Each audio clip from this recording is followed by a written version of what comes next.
Baik, seperti sabda Nabi sallallahu alaihi wasallam, la yuflihu qaumun tamlikuhum ra'ah. Tiadalah dapat kemenangan oleh kaum yang memiliki mereka itu oleh perempuan. Jumpa Cik Mahdi, muka surat 56. Jumpa nah. La yuflah, takkan berjaya.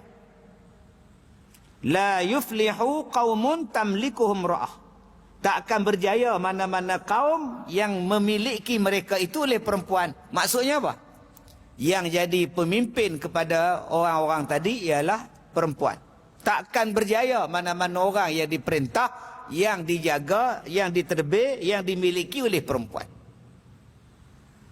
Nah, jadi jangan orang perempuan duk kata pula, Ustaz, Islam ni tak adil, Ustaz.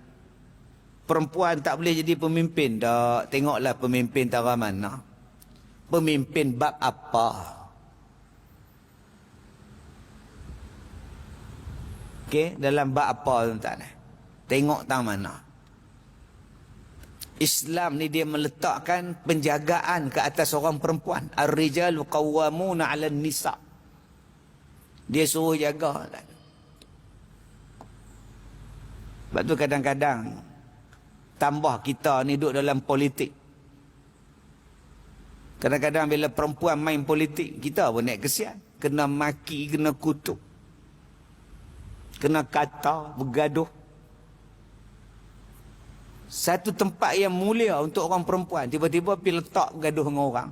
Gaduh pula dengan netizen pula. Jadi satu isu habis. Penghormatan tu hilang.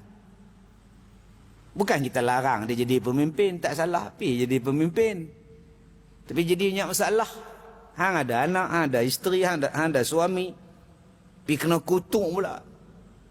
Kadang-kadang tak mata pun orang kutuk. Mata terbeliak pun jadi isu. Jadi isu kena. Tuan-tuan tengok negara-negara yang diperintah oleh perempuan. Dulu ada Pakistan, dulu ada Filipina, dulu ada Bangladesh. Yang jadi pemerintah dia perempuan. Apa jadi pada negara tu? Banyak masalah. Sri Lanka sekejap. Tunjuk perasaan bergaduh siang malam pagi petang.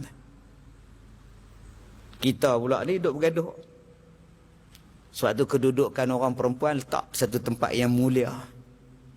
Bukan suruh bergaduh, ditibai, dikutuk, dimaki, dihamun.